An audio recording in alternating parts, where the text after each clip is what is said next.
Muito boa noite, irmãos. Que a graça e a paz do nosso Senhor sempre esteja conosco, convosco, com todos nós. Então, olha só, retomando nossa aula de novo aqui reunidos, mesmo distantes, retomando nossa aula sobre a comunicação fraternal da graça. É a nossa lição número 21. Hoje é a segunda aula dessa lição 21, que tem por base Efésios 4:29, que diz assim, né? Não saia da vossa boca nenhuma palavra torpe, e sim unicamente a que for boa para a edificação, conforme a necessidade, e assim transmita graça aos que ouvem. Então, olha só, nós vimos aqui, já desde o início, né? Desde o início, lembrando, irmãos, que a gente sempre tem este primeiro slide, a gente sempre mostra essa parte aí, o que é o discipulado, não é? Normalmente as pessoas pensam que o discipulado é ir para uma aula na igreja e pronto, não é? Às vezes, simplesmente por consideração ao pastor ou ao professor, dependendo do professor, se for um professor famoso, as pessoas vão em muito maior número, simplesmente por ser um professor famoso. Então, olha, irmãos, isso é terrível. Essas pessoas não sabem que o discipulado faz parte do milagre da salvação. A salvação é um milagre. A salvação é um milagre completo. É o Senhor quem elege desde a eternidade. É o Senhor quem chama no momento oportuno pela pregação da palavra, não é? Aí, nesse momento que a pessoa entende a palavra de Deus pela iluminação do Espírito Santo, ele recebe a justificação do justo Jesus na cruz do Calvário. Tudo isso é milagre. Nesse momento, ele é adotado como filho de Deus em Cristo Jesus. Nesse momento, ele recebe o Espírito Santo de Deus que passa a habitar nele e conduzi-lo. Conduzi-lo como? Através do discipulado, para que ele cresça em santidade de vida. E esse crescimento só pode se dar através do estudo, do entendimento da palavra de Deus. O próprio Jesus, orando pelos seus discípulos, disse: Pai, santifica-os na verdade, a tua palavra é a verdade. Portanto, esse processo de santificação é o discipulado. É a nossa vida aqui na Terra. Quanto mais tempo vivamos, mais tempo temos para aprender a palavra de Deus. Isso é o discipulado. Não é simplesmente ir para uma aula lá na igreja, quando der, se der. Não é assim, irmãos. Nós precisamos entender, a salvação é um milagre de ponta a ponta. E nesse processo de santificação, em que estamos envolvidos no discipulado, aí tem o nosso esforço. Aí tem o nosso esforço. Esforçai-vos, Jesus diz. Nós sabemos que é difícil estudar. Poucas pessoas gostam de estudar, porque é sacrificoso mesmo, né? E mais, estudar para aprender a vontade de outra pessoa, que é Deus, para fazer a vontade de outra pessoa, que é Deus, através da obediência que devemos aos nossos pais, professores, pessoas mais velhas, autoridades. É assim, irmãos, isso é o discipulado. Simples assim, só que a gente não sabe, normalmente a gente não sabe. Então, nós estamos na aula sobre comunicação fraternal, na lição Comunicação Fraternal da Graça, com base nesse versículo de Efésios 4:29. Voltando aqui rapidamente, lembrar que Jesus nos chama para ser discípulos, e muita gente acha isso um chamado, que honraria, o Senhor Jesus me chamou para ser seu discípulo, vinde a mim, eu farei pescadores de homens. Que coisa linda, muito bacana isso. É? Então repare o que é que isso implica. Se alguém quer vir após mim, assim mesmo se negue, tome a sua cruz e siga-me. Sabe o que é tome a sua cruz e siga-me? Sabe o que é assim mesmo se negue? Exatamente isso que eu estava falando agora. Deixe de fazer a sua vontade para fazer a vontade do Pai. Acontece que deixar de fazer a minha vontade já é muito difícil, porque nós somos egoístas, naturalmente. E fazer a vontade do Pai, aí é que é difícil mesmo se eu não a conhecer. E como é que eu vou conhecer essa vontade do Pai? Discipulado. É assim. Foi assim que Jesus fez com os seus discípulos, os 12 que andaram com ele 3 anos, de manhã, de tarde e de noite. Então, irmãos, vamos aqui, não é? O que é comunicação, nós já vimos. Comunicação é o processo de tornar algo comum, não é? No nosso caso, tornar comum, compartilhar a graça que nós recebemos do nosso Senhor.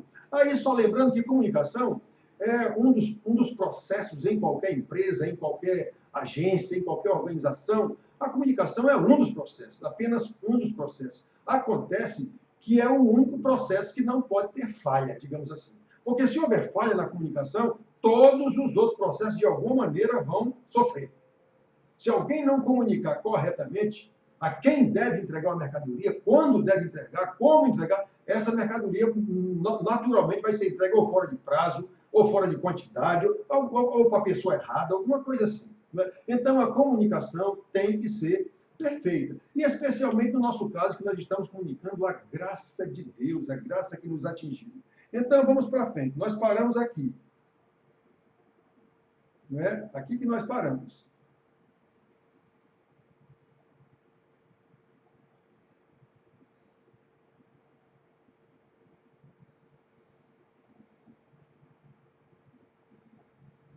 Deixa eu ver aqui, irmãos.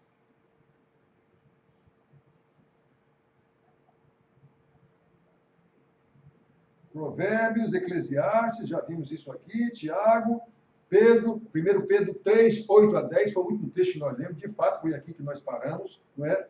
Então, olha só, com relação às nossas palavras, nós já vimos toda a aula passada, não vou repetir, senão tomo o tempo dessa aula agora, não é? Normalmente lá na igreja, eu faço um replay rápido dos primeiros assuntos que foram tratados na primeira aula. Mas agora nós temos menos tempo, não é? E até porque aqui é muito mais cansativo, já que não há como a gente debater. Então, olha só, né? Tudo que nós vimos até agora, com relação às nossas palavras, a Bíblia nos ensina que nós devemos falar sempre na perspectiva de Deus, não é na nossa perspectiva. Não sou eu que sou bom de comunicação. Claro que algumas pessoas têm um talento muito maior do que outras. Alguns são introvertidos, têm dificuldade para falar, algumas coisas assim. Né? Moisés alegou isso lá no início, deu de ser de besteira, rapaz. Quem fez a boca fui eu, quem fez o que fala sou eu, quem faz o mudo sou eu, estou mandando. Então, mesmo introvertido, é só ele exercitar e pedir a Deus sabedoria, treinar, obviamente, ele tem que treinar, se capacitar, pedir ajuda de um pastor, de um professor, ele consegue também. Agora, uns têm mais facilidade, já nascem com esse dom, digamos, com esse talento. Então, olha só, mas nós devemos lembrar de algo que é muito importante. O que os falastrões, os bons de prédica, às vezes esquecem. Acham que a sua capacidade é suficiente para convencer a todo mundo. Pois é, mas não é esse o caso. Não é esse o caso. Eu não sou marqueteiro. Eu estou falando da graça de Deus que nos alcançou. Então eu tenho que falar sempre na perspectiva de Deus.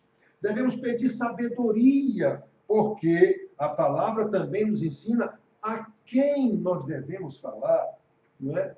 Não devemos falar a qualquer um, não, como as pessoas pensam. Olha, alguns irmãos na igreja, logo que eu cheguei lá no início, eu tive que repreender, irmãos, até de forma severa, digamos assim. Para com essa mania de querer estar convertendo os outros, isso não é função sua. Você não já falou, camarada? Já ele que ele quer. Não, então vire as costas a ele, foi isso que Jesus mandou. Que coisa! As pessoas ficam querendo fazer ao contrário do que Jesus mandou, ao contrário do que os apóstolos mandou. Peraí, meu amigo, você já falou para esse camarada, ele não quer, pronto.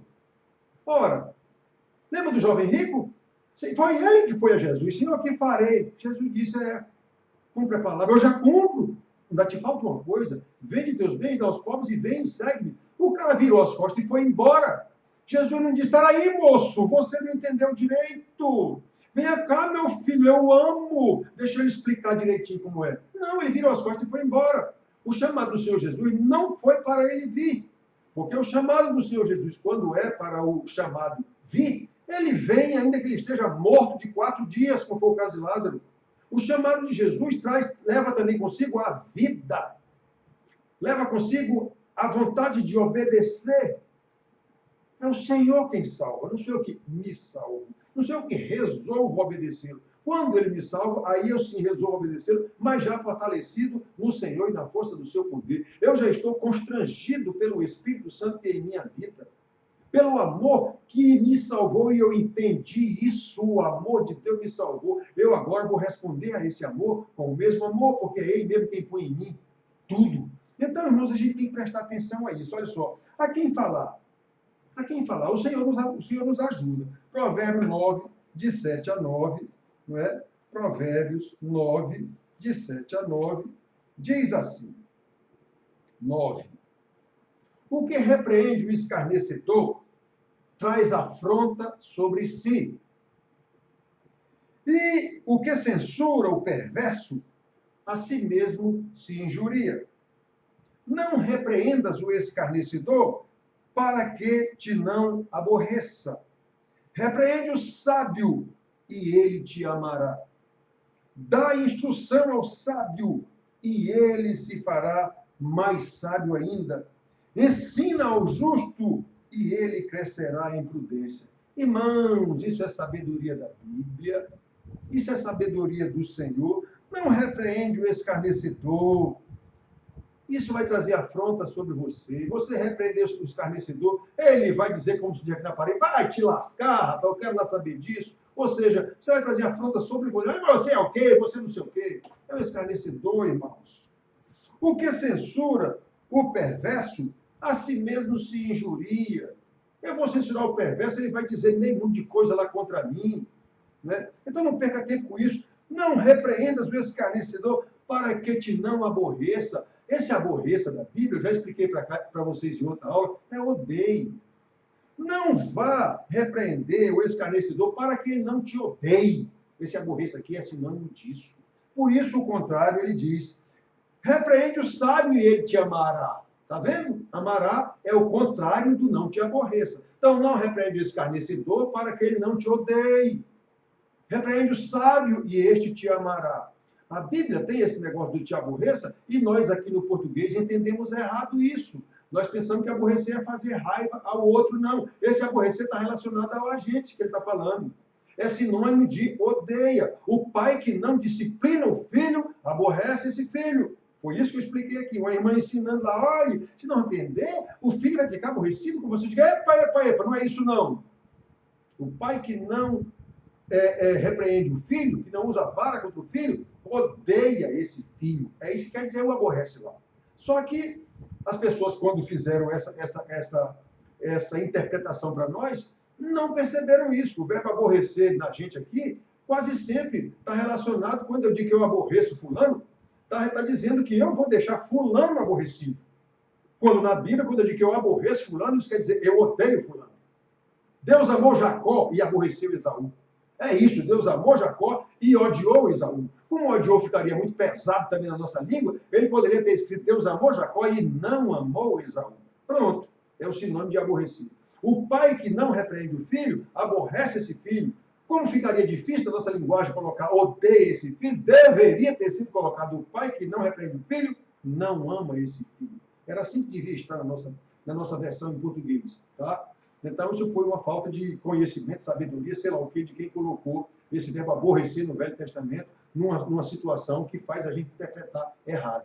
Tá? Então, irmãos, olha só que nós vimos aqui, que coisa linda, que coisa linda. O que ensina o justo, esse sim vai fazer com que ele cresça em prudência. Não tenta ensinar o insensato. O que é insensato? É um sem juízo. Senso é juízo. Insensato é um que não tem juízo. Não tem de ensinar, é complicado. Ainda mais se ele for um escarnecedor, aí como ele diz aqui, ele vai lhe ofender, você vai se aborrecer com ele vai lhe odiar também. É perda de tempo. A Bíblia nos ensina, irmãos. Nós temos que aprender. Nós temos que aprender. Então, olha só. 23:9 de Provérbios. Os provérbios são lindos nesse particular, no que diz respeito à sabedoria. 23:9 diz assim: não fales aos ouvidos do insensato, porque desprezará a sabedoria das tuas palavras. Acabei de dizer. Não tente falar com o insensato, ensinar sabedoria. O que é insensato? É sem juízo. Ele não vai ouvir você. Não tente, eu fico dizendo para os irmãos, não adianta você tentar pregar o evangelho para alguém se você não o chamar ao arrependimento. Se ele não entender, se Deus não lhe der o arrependimento, o entendimento para o arrependimento, tudo que você disser é tolice. As igrejas estão cheias desse tipo de convertidos, nunca entenderam o que é conversão, eles foram convencidos. Convencidos. Não adianta eu ficar um dia, uma semana, um mês com aquarela de cores aqui, mostrando a um cego e tentando explicar a ele que esse aqui, olha, isso aqui é o azul, isso aqui é o amarelo. Se eu misturar esses dois, eu formo o verde. Não adianta, esse cara não vai entender isso, ele é cego. Ele só entenderá se eu primeiro lhe fizer uma cirurgia nos olhos e lhe retornar a visão. É o caso do pecador. Ele está morto em seus delitos e pecados, como Paulo diz lá aos Efésios, e ele nos deu vida, é isso que é a conversão. Então, se não entender o arrependimento, não é crente, ele é religioso. Ele está em alguma religião e vira até pastor. Então, irmão, nós temos que entender. Nós temos que entender o que a palavra de Deus nos diz. 26, 4 e 5, agora de novo. 26, 4 e 5. Não repreendas ao insensato segundo a sua estultícia, para que não te faças semelhante a ele. Não fique perdendo tempo, meu irmão. Eu digo para meus irmãos na igreja, homem, não fique perdendo tempo querendo converter esse cara, rapaz. Tu não está vendo que esse cara está zombando da tua cara, o que ele quer é só discutir, apresentar argumento aí o resto da vida? Não perca tempo. Isso é pecado. Isso é desobedecer ao Senhor Jesus, isso é desobedecer ao apóstolo Paulo no seu ensinamento.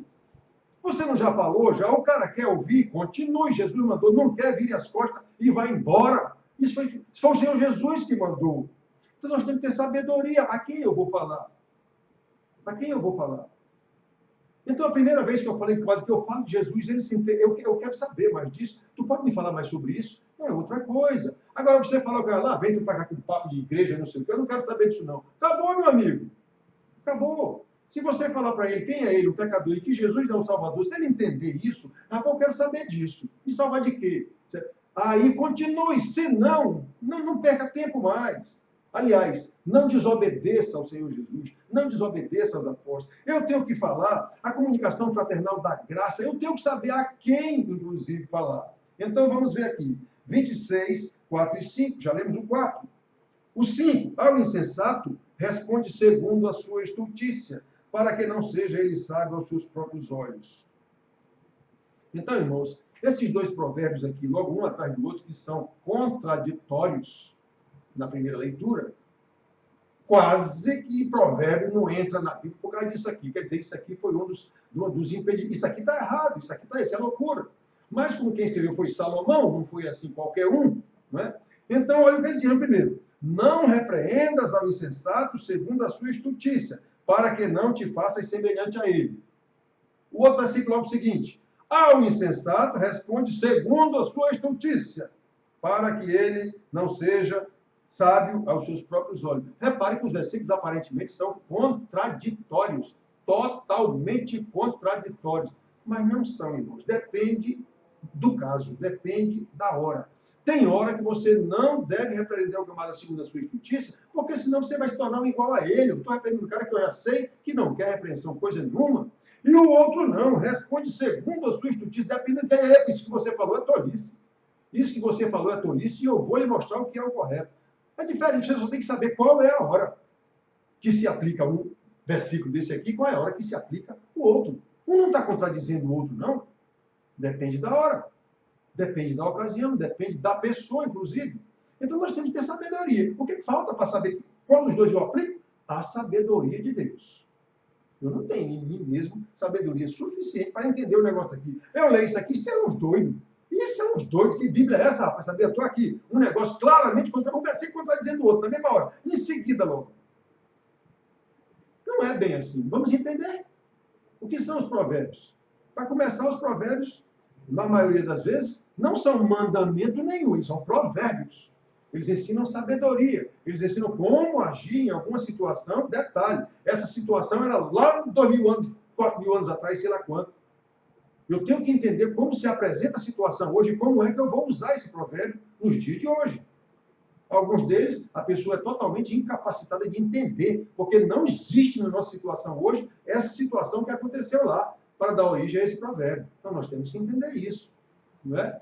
Então, irmãos, olhem só, o 26, 4 e 5, nós já vimos. E Tiago 1,5, que nos diz que aquele que quer sabedoria, aquele que acha que precisa de sabedoria, peça ao Senhor, que Ele a dá. Então, nós vemos aqui, vamos ver se é isso mesmo. Tiago 1,5. Se, porém, alguém de vós necessita de sabedoria, peça a Deus, que a todos dá liberalmente e nada lhes impropera, e ser-lhe-á concedida. O que vem a ser e nada lhe impropera. Até parece uma palavra parecida com impropério, que é um palavrão. Não, irmãos. Esse aqui que nada lhe impropera é que nada lhe retém, que nada lhe sonega, que nada lhe censura. Você está pedindo sabedoria, Deus vai lhe dar a sabedoria adequada. No tanto que você precisa, da ocasião como você precisa. É isso que é o que nada lhe, cadê? E nada lhes impropera. Nada lhes sonega, nada lhes esconde, nada lhes retém. Ele vai lhe dar a sabedoria. Peça com humildade, peça dizendo, Senhor, eu vou falar do teu nome. É a tua palavra, é o testemunho que eu vou falar. Me dá sabedoria a falar a essa pessoa. Olha, eu tive uma vizinha aqui, morreu a velhinha. Ela era bem velhinha. Morava sozinha há anos e anos e anos. Eu morei bem uns 20 anos aqui, sei lá quanto, ao lado dela. Sozinha, no apartamento.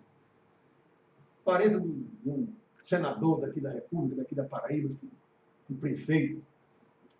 Mas morava sozinha, era solteira, nunca casou, nada. E ela, às vezes, me chamava lá para conversar. Eu era muito só. E um dia ela começou a fazer perguntas da Bíblia. Eu digo, oh, beleza. Eu comecei a falar, mas olha, ela fazia perguntas e eu lhe explicava. Né? Aquela explicação não interessava a ela. Ela fazia alguma outra pergunta, até o ponto de dizer, eu quero que o senhor me diga o que foi que Jesus fez entre os 12 e os 30 anos. Entendeu, irmãos? Então a Bíblia está ensinando o que é que a gente precisa saber. A pessoa que não quer saber o que a gente precisa saber, vai querer saber o que não está escrito na Bíblia. O que Deus não disse, é isso que eu quero saber. Foi o mal de Eva. Satanás, olha, tem coisa que ele não disse para vocês, não. É isso. O que Deus me deu, ele me deu de graça e na quantidade necessária, porque ele é sábio, ele é meu criador, meu mantenedor, meu salvador. Então ele me disse o que eu preciso saber. Até o que está na Bíblia que nós não entendemos, como é o livro do Apocalipse, não é da nossa conta, por enquanto. O que é para a gente saber ali, a gente sabe. O que é para saber ali, a gente sabe. Então nós temos que falar com sabedoria, porque a nossa comunicação é uma comunicação, especialmente nós irmãos da igreja, é uma comunicação fraternal, de irmão, comunicação da graça, a graça que eu recebi, esse irmão recebeu também. É isso que Paulo disse aos irmãos romanos. Eu quero ir aí dividir dons com vocês, compartilhar dons. Que dons? Dom de cura? Não, era compartilhar a sabedoria da palavra, o conhecimento da palavra. A comunicação fraternal da graça. Era isso que Paulo queria dividir com os irmãos, compartilhar com os irmãos. Não era dom de falar em línguas e profecia, o besterol que o pessoal pensa que é isso. Não era não, irmãos. Então nós vimos aqui, Tiago 1,5. Se alguém, algum irmão, necessita de sabedoria, peça a Deus, que a todos dá liberalmente e nada lhes impropera, e ser-lhes-á concedida. Se algum irmão é mais capacitado do que outros, por exemplo, nós vemos claramente, sem nenhuma dúvida, que Paulo era mais capacitado do que os outros apóstolos. Por quê? Porque Deus tinha um ministério para Paulo muito mais complicado, digamos assim, do que o dos outros apóstolos. Os outros apóstolos estavam pregando para os seus pares, pessoas do seu meio, do povo. Paulo não. Paulo foi preparado por Deus desde a eternidade para pregar a reis, a governadores, a gente do alto escalão, que os outros apóstolos só chegariam lá se fosse por milagre de Deus. Paulo não. Paulo chegou pelo seu conhecimento, pela sua capacidade. Ele era cidadão romano, inclusive. Deus sabe das coisas. Então, tem irmãos que, de fato, têm um preparo muito maior do que outros. Ora, se eu tenho na igreja 2 irmãos, todos 2 são crentes, sem nenhuma dúvida, como a Bíblia diz, homens cheios do Espírito Santo, mas um é professor, formado. O outro não tem lá muito estudo. Qual dos 2 eu, como pastor, vou escolher para ser professor da escola dominical? Porque já é professor. Os 2 não são cheios do Espírito Santo, não são crentes, eu tenho certeza disso. Pois é, eu vou escolher e botar para ser professor, para comunicar a graça pelo ensino. o que já é professor. Isso é a coisa mais lógica do mundo. Não foi à toa que ele aprendeu que Deus o fez professor, não. Foi para ele ensinar, inclusive ensinar esse outro irmão, que também é cheio do Espírito Santo, mas não tem a capacidade intelectual daquele outro. Esse outro já é muito mais bem treinado. É assim, irmãos, nós temos que saber comunicar a graça que o Senhor nos deu, conforme os dons ou talentos que ele mesmo nos deu. Lembram da parábola dos talentos? A um ele deu um, a outra ele deu dois, a outra ele deu 5. Foi ele quem deu os talentos. Não foram os caras que se capacitaram para receber aqueles talentos, não. Foi ele que distribuiu os talentos conforme ele quis. Para um, 5, para outro, 2, para outro, 1. Foi ele quem deu. Então, ninguém se ache mais porque tem muito talento, muito menos se ache menos porque tem pouco talento. Quem deu foi Deus, e ele sabe por que deu. Para quem deu? Para que deu? O Senhor Deus, irmãos. O Senhor Deus. Não é? Então, nós vimos aqui. Notem que a falta de sabedoria, aliás, é falta de sabedoria, vamos para cá, está aqui escrito. É falta de sabedoria perder tempo, isso é perda de tempo mesmo, com os zombadores. É falta de sabedoria perder tempo com os zombadores. Entendido como tais, não apenas aqueles que escarnecem da palavra de Deus claramente, não. Também aqueles que fazem pouco ou nenhum caso da palavra de Deus. Ou que usam apenas para contender. Tem aqueles que vão para as escolas dominicais só para aprender a discutir. Quando eles estão nas rodinhas dele, dos ditos crentes em algum lugar, ele está mais sabido do que os outros, porque ele vai para lá para a aula de discipulado, só para aprender aquelas coisas. O camarada não cresce em santidade, não cresce nada, mas ele cresce no conhecimento intelectual para poder, nos momentos de reunião, até bebendo, se for o caso, até tomando cana com os amigos, ele dizer, olha, eu passei uma vez com Margarete, minha mulher, cedinho de manhã, andando lá na calçadinha da praia. Sempre que a gente passava lá no sábado, de manhã, eu via um monte de jovens lá numa determinada barraca daquelas da praia. Aquelas barracas padronizadas tem lá na praia. E só olhar o jeitão deles, não esqueçam, eu sempre digo isso, eu sou um velho e tenho um discernimento, graças a Deus, pela sua graça, muito aguçado. Né? Percepção. Aí eu passava lá e dizia, Margarida, esses jovens são todos crentes. Isso amanhecendo o dia. Bebendo lá, amanhecendo o dia. Digo, Marcos, esses jovens são todos crentes. Eu sei até qual é a igreja deles. E sabia mesmo. Aí, oh, mas você também, Margarida. Você também. Eu estou te dizendo, Margarida, esses jovens são crentes. Não, nunca parei para perguntar se eles eram crentes. Mas eu sabia pelo jeito, até o comportamento deles lá e tal. Estavam bêbados, mas é um bêbado gospel. É um bêbado crente. Aí, um dia, a gente ia passando, estava lá, a turminha, na barraca, bebendo, e 2 escorados num carro, estacionado aqui, bem na frente da calçada. Então, nós íamos passando bem na frente, um lado lá cheio de jovem bêbado, e 2 aqui conversando. Manga da camisa lá passando por cima da mão, toda desabituada, encostado lá. Aí, na hora que nós íamos passando, um estava dizendo para o outro, não foi isso, não, senhor. O que o pastor disse foi isso. Eu digo, eu não te disse, Margarete, que esses jovens eram crentes, tá vendo? Ó? Bêbados, discutindo o que o pastor disse ontem. Então, tem esses que aprendem para poder confrontar os outros, para mostrar aos outros que eles sabem mais. Eu conheço esse tipo, né? Vão para a escola dominical apenas para aprender, para criar contendas com os outros e mostrar que ele sabe. E sabe mesmo, ele aprendeu lá, ele sabe mesmo, só não faz aplicar. Esse é que está ferrado mesmo, porque quem mais é dado, mais lhe será cobrado. Nós sabemos disso. Então, irmãos, olhem só. Nós temos aqui que não podemos perder tempo com esse tipo de gente. Nós vemos que Tito 3, de 9 a 10, ensino de Paulo, ordem, não é sugestão não, é ordem. Tito, olhem só, irmãos, Tito 3, 9 a 10, diz assim, evita discussões insensatas, genealogias e contendas e debates sobre a lei. Atenção! As contendas, as discussões é sobre a lei. O que era a lei no tempo de Paulo? O Velho Testamento. Então, evita discussões sobre o Velho Testamento, evita discussão sobre a Bíblia. A Bíblia dele naquele tempo era o Velho Testamento. Evita discussão. Por quê? Porque não tem utilidade e são fúteis. Não adianta discutir com um cara que não é convertido, meu amigo. Não adianta. Não adianta. E um dia eu disse para minha irmã, mais velha do que eu, intelectual, aí ela disse uma coisa, disse, não, minha irmã, não é esse o entendimento dessa passagem bíblica. Não, o seu entendimento é diferente do meu, cada um. Você sabe que na interpretação de um texto há várias interpretações, conforme a vivência de cada um, conforme os pressupostos de cada um. Digo, alto lá. Eu posso até concordar com você no âmbito intelectual. No âmbito do entendimento da Bíblia, não. Quem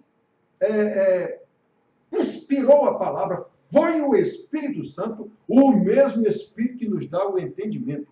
Então, o mesmo Espírito que salva aqueles a quem ele dá o entendimento. Então, minha irmã, ele não dará um entendimento diferente da mesma passagem da Bíblia para duas pessoas crentes. Se duas pessoas estão com um entendimento, digamos assim, totalmente diferente no que diz respeito à salvação, como é o caso dos calvinistas e os arminianos, não são irmãos. Sem nenhuma dúvida, não são irmãos. Não é questão de interpretação, é questão de receber a revelação da salvação como ela é. Ou ele está certo, ou eu estou certo. Os dois não podem. Pode os dois estarem errados. Isso aí pode. Isso aí pode. Os dois estarem errados no tocante à revelação sobre a salvação. Agora, os dois divergirem e estarem certos na revelação da salvação, isso aí é impossibilidade. O Espírito Santo não ia converter um dando o entendimento da salvação e converter outro dando outro entendimento da salvação. Negativo. Isso aí não pode. Então, Paulo diz aqui, olha, não discuta, não adianta. Ele está falando isso para um pastor, mestre da palavra, mestre da igreja. Se o cara não quer, ele quer discutir, deixa para lá. Olha o que ele diz aqui, ó. Evita o homem faccioso. O cara que quer dividir a igreja, como tem isso? O homem faccioso, depois de admoestá-lo primeira e segunda vez, chama a atenção do camarada. Não quis. Chama a atenção dele de novo, irmão. Eu já disse para vocês. Está alguém aqui discutindo aqui na aula, de você está fazendo o que aqui? Se você não veio aqui para aprender, por favor, se retire. Poxa, vai condenar para ele. Poxa, você vem fazer o que aqui? Se não quer aprender, vai embora. Não venha mais aqui. O mestre aqui sou eu, o pastor sou eu. Isso não é arrogância, não. É responsabilidade. Então, olha só. Evita o homem faccioso depois de admoestá-lo primeira e segunda vez. Olha por quê. Pois sabes que tal pessoa está pervertida e vive pecando e por si mesma está condenada. Irmãos, isso é muito grave, irmãos. Isso não é simplesmente lei, pronto, já li. Olha o que o homem de Deus está dizendo aqui. Que esses que vivem contendendo, que vivem dividindo igreja, que vivem criando problema com o pastor, mestre que estiver lá, ele já está condenado. Não perca tempo com esse camarada. Não perca tempo com esse camarada. Nós temos que ter sabedoria. Nós temos que ter sabedoria. Por que Jesus, digamos assim, perdeu tempo com os fariseus?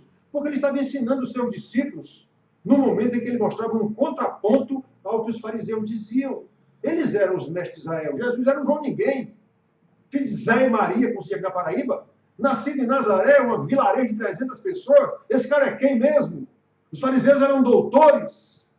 Então era meio complicado. Era muito complicado. Jesus, como eu disse no linguajar nosso, um João Ninguém, carpinteiro, pedreiro, filho de pobre, querer discutir com os doutores da lei. Ele não discutia, ele estava ensinando a seus discípulos, sempre em contraponto aos fariseus, e mostrava uma sabedoria que eles não conseguiam atinar, não conseguiam alcançar. A ponto dos ouvintes lá das querelas entre eles lá dizerem: esse homem fala como quem tem autoridade. Quer dizer, as pessoas perceberam que Jesus tinha algo mais, digamos assim, que os fariseus não tinham. Então, irmãos, o pastor, se é que ele é pastor mesmo, ele recebeu um dom de pastor-mestre.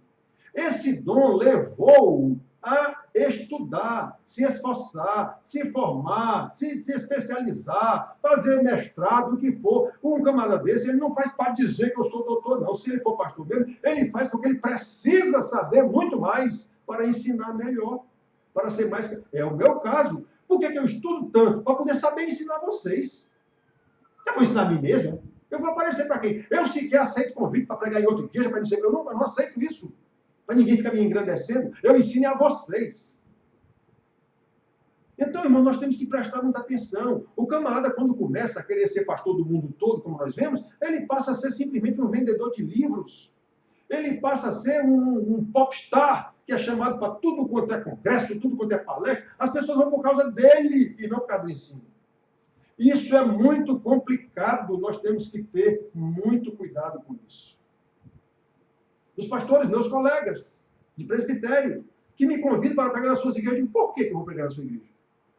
Você é o pastor lá, por que eu vou pregar lá? Por que você quer que eu vá pregar lá?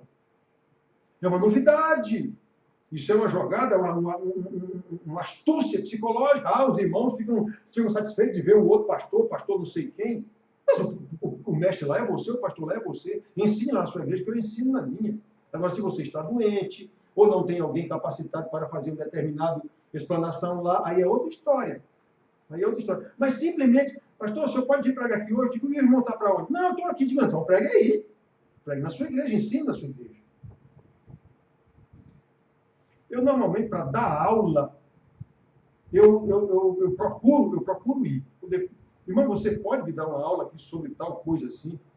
Desde que não haja choque com os meus horários na igreja, normalmente eu tendo a ir. Alguns irmãos da igreja até vão comigo. Por quê? Porque eu vou ensinar. Eu vou ensinar irmãos. Detalhe, sei que o meu ensino é diferente do que o pastor normalmente está dizendo lá. Eu vou ensinar a Bíblia, eu não quero nem saber se vai agradar ou desagradar alguém. Isso não me interessa.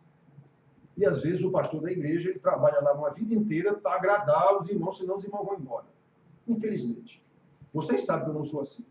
Então, pela graça de Deus. Então, irmãos, nós temos que saber a quem falar. Nós temos que saber a quem falar, sabe? Falar,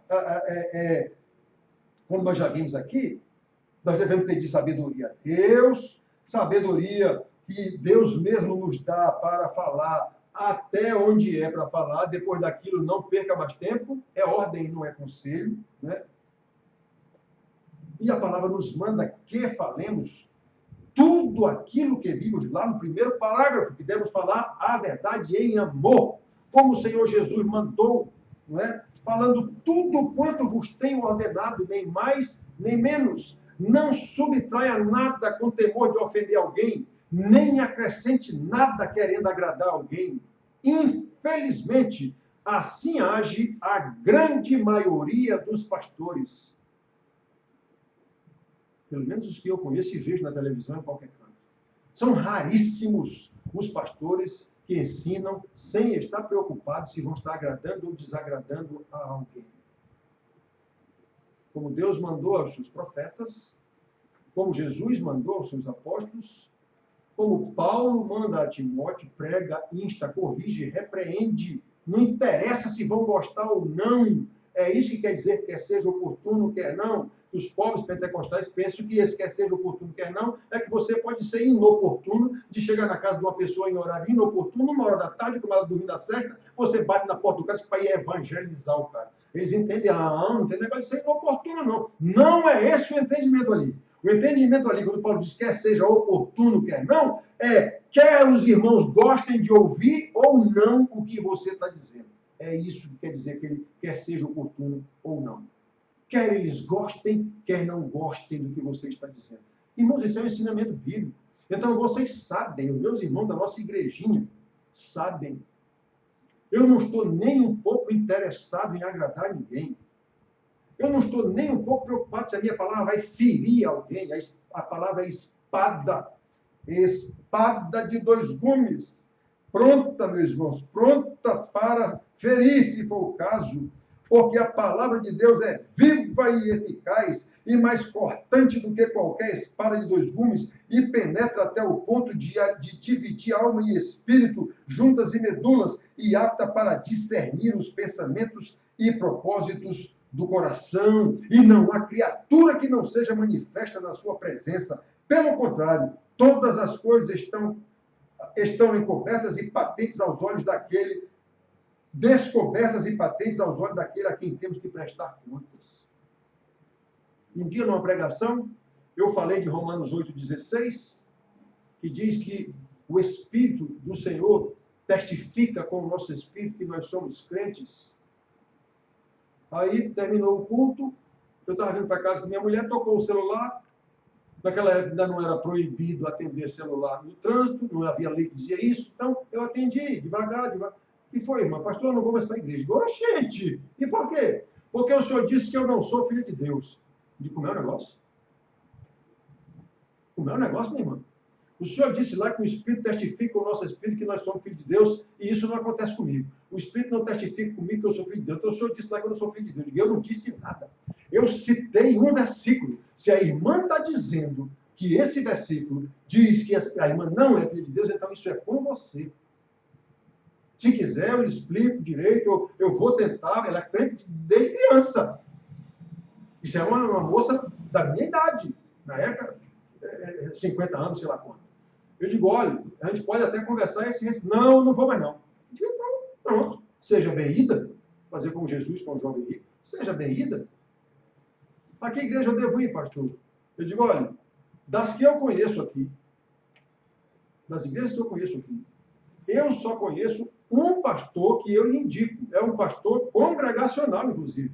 Vá para a igreja dele.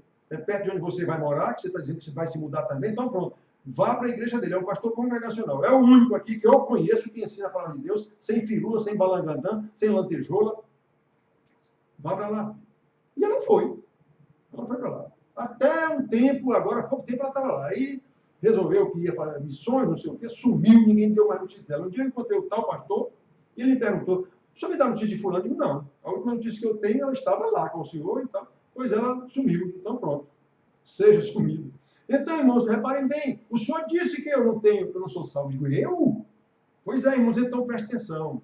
A palavra fere, ela é espada de dois gumes. Outra coisa que dizem, que eu sou muito, digamos assim, nunca ninguém teve coragem de dizer isso, não, que eu sou um grosso para falar, mas dizem que eu sou radical, graças a Deus, ninguém mais radical do que Jesus. Então, pastor, o senhor fala de uma forma muito dura, eu digo, é.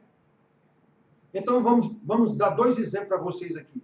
João Batista era um grosso que nem eu, duro que nem eu, acusava que nem eu, e por isso lhe cortaram a cabeça. Aí vocês aprenderam com as igrejas falsas, com os falsos, mas que Jesus é meigo e doce. O meigo e doce Jesus. Não é assim que vocês dizem? Pois é, crucificaram o meigo e doce Jesus.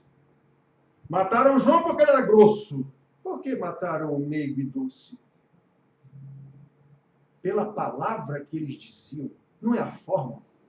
É como, é o que falavam. A palavra é a espada de dois gumes. Tanto faz eu matar você com um tiro de canhão, com a espada, já que aqui fala de espada, vamos usar a espada. Tanto faz eu lhe torar a cabeça, como eu enfiar no seu peito, bem devagarinho, a espada no coração. Das duas formas eu vou lhe matar. A espada, a palavra é a espada de dois gumes. Então não é necessário. Eu não sou grosso coisa nenhuma. Eu não sou radical, eu sou mesmo. Por quê? Porque a Bíblia é radical. Ela trata de vida e morte, condenação, salvação, céu e inferno. Ela não trata de meio termo. Ela não trata de meio termo. Então, irmão, nós temos que tomar cuidado como nós vamos comunicar a graça da salvação a um irmão.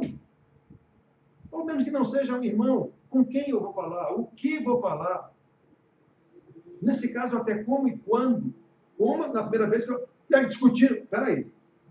Com irmãos, quantas vezes os irmãos já ouviram de mim? Mas, pastor, eu acho, eu não estou dizendo o que eu acho. Eu corto na hora. Eu não estou lhe dizendo o que eu acho, meu irmão.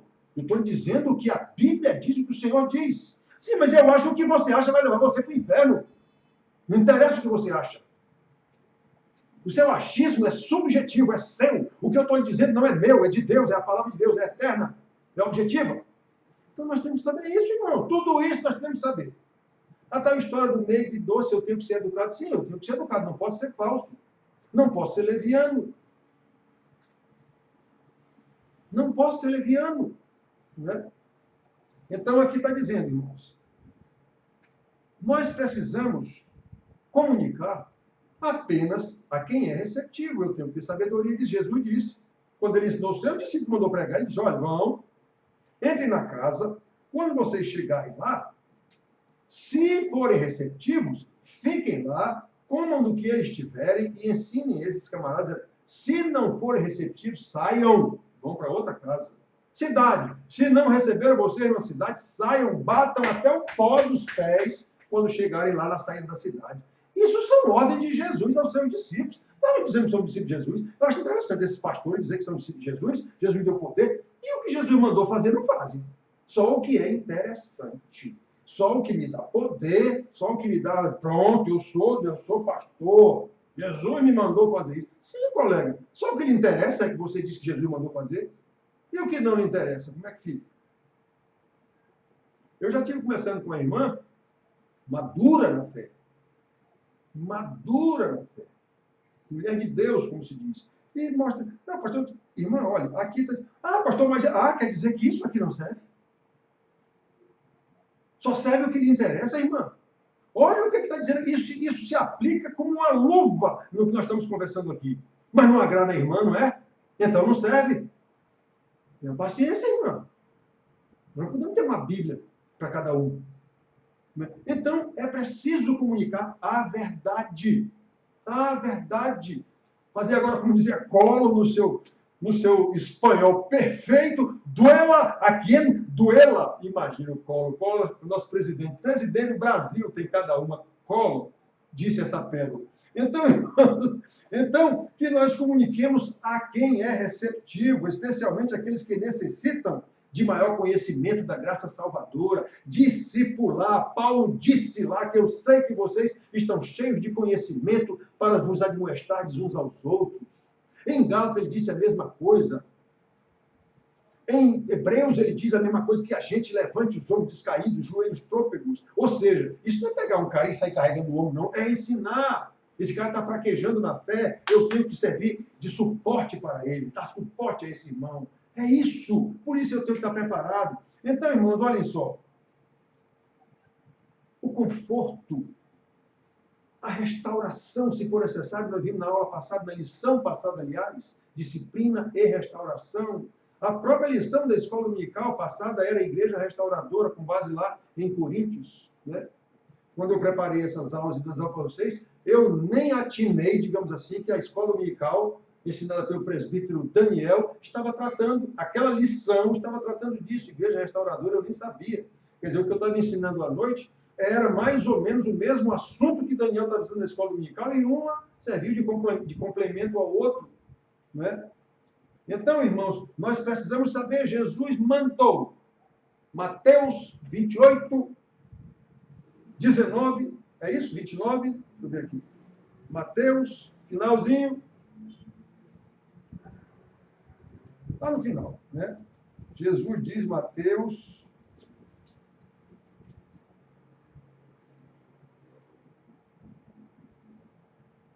19 e 20. Atenção, eu vou ler o 18, porque o 18 está, qual é a base? Qual é a base da ordem de Jesus? Jesus, aproximando-se, falou-lhes aos seus 12 discípulos, dizendo-lhes: toda a autoridade me foi dada no céu e na terra. É essa a base. Eu tenho toda a autoridade para mandar vocês a fazer o que eu vou mandar agora. Ide, portanto, fazer discípulos. É essa a ordem. Não é ide a ordem, é fazer discípulos. Fazei discípulos de todas as nações, batizando-os em nome do Pai. Aí ele diz como é que se faz discípulo. Batizando-os em nome do Pai, do Filho e do Espírito Santo, ensinando-os a guardar todas as coisas que vos tenho ordenado. E eis que eu, o poderoso, que tem todo o poder sobre os céus e a terra, estarei convosco até a consumação dos séculos. Irmãos, não pode haver algo mais consolador do que essa ordem do Senhor Jesus. Ele nos ensina, depois ele nos manda ensinar. Nós fomos discípulos, agora somos mestres, e ele nos manda fazer novos discípulos na sua autoridade e na sua presença. Ele está conosco. O Espírito Santo, que é Deus, estará conosco. Não há nada mais confortador e encorajador do que isso, irmãos. Não há. Então, olha, nós temos aqui 1 Coríntios 1, 3. Mas eu gosto de ler esses textos para ir solidificando o que a gente disse no parágrafo. Um de uma atriz. Paulo, chamado pela vontade de Deus, não foi porque ele quis, não foi porque ele resolveu ser pastor. Atenção, irmãos. Quem decide ser pastor, sem de fato ser constrangido a ser pastor, será um falso pastor, sem nenhuma dúvida. Né? Então, Paulo, chamado pela vontade de Deus, para ser apóstolo de Jesus Cristo, e o irmão Sóstenes, que estava com ele. Né? A igreja de Deus que está em Corinto, aos santificados em Cristo Jesus, chamados para ser santos, com todos os que em todo lugar invocam o nome do nosso Senhor Jesus Cristo, Senhor deles e nosso. Graça a vós outros e paz da parte de Deus, nosso Pai e Senhor Jesus Cristo. Reparem da parte de quem é que este homem estava se apresentando a esses irmãos. Olhem da parte de quem é que ele vinha.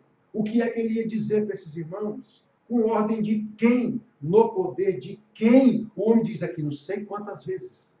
É da parte do Senhor, é da parte de Cristo, é no poder do Senhor. Aos seus santos. Aos seus santos.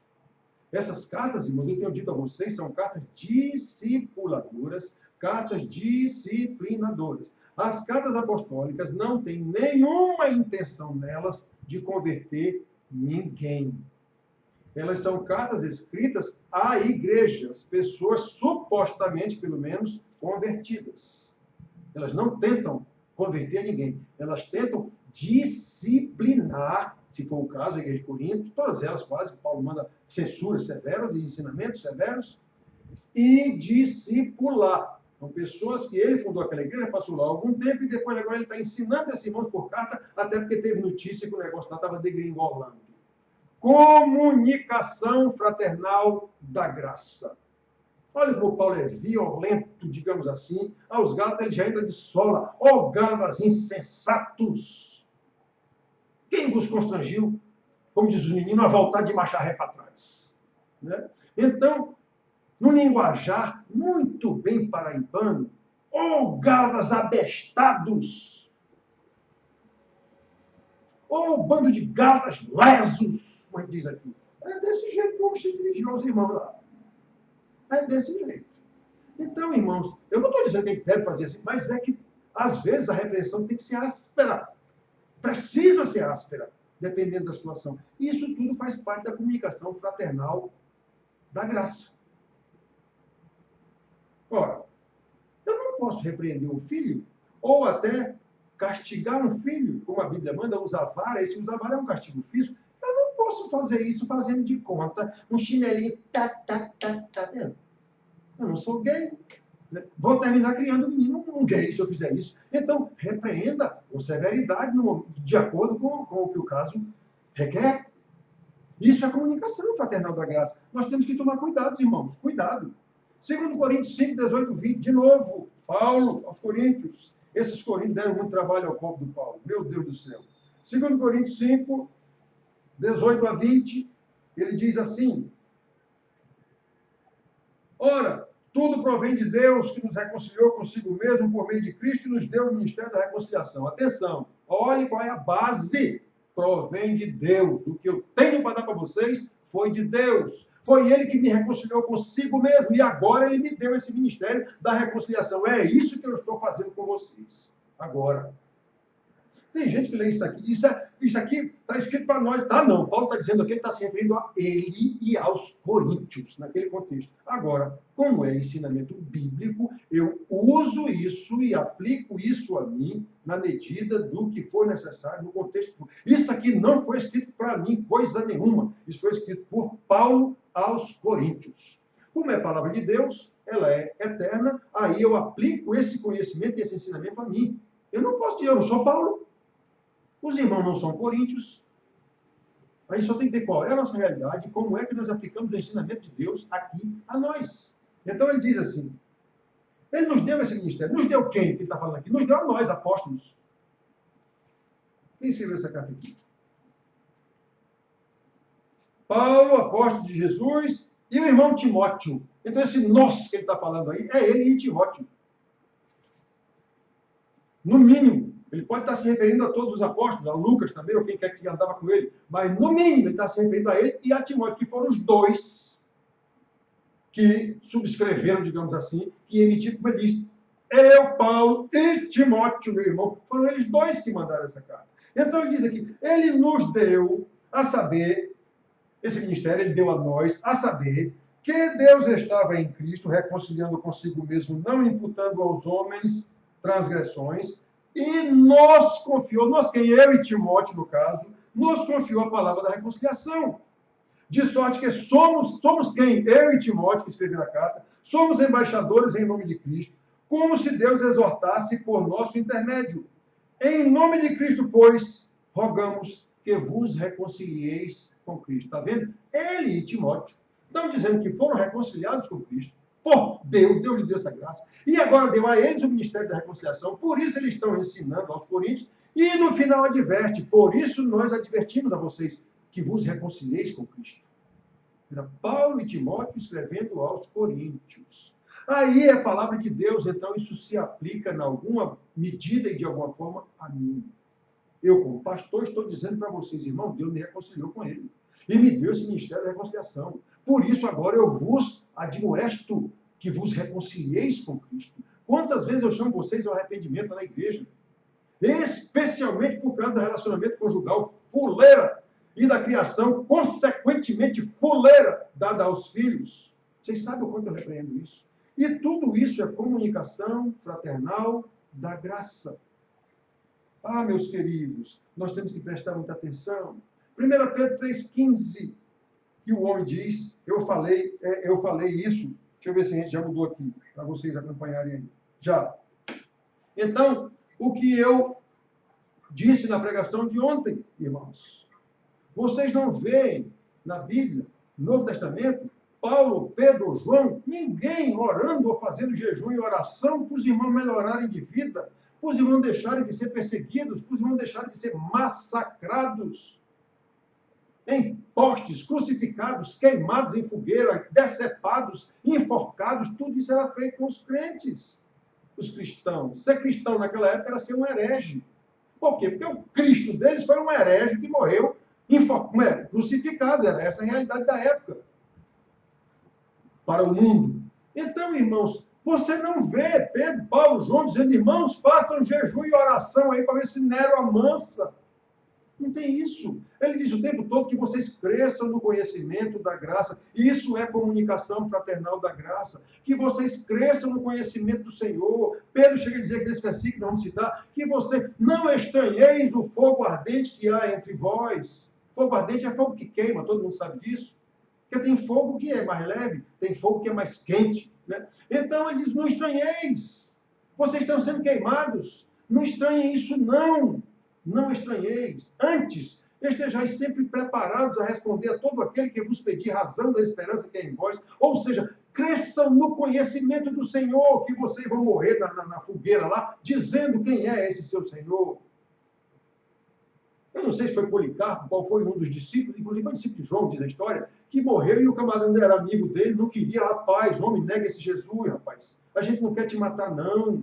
Nego nada, ele foi meu Senhor durante 80 anos, sei lá quanto, eu vou negar, homem, nega esse Jesus. Na última hora, na hora de acender um isqueiro lá, rapaz, nega esse Jesus. Ele diz, homem, taque fogo logo nesse negócio, rapaz. Esse fogo vai me queimar por alguns minutos, uma hora.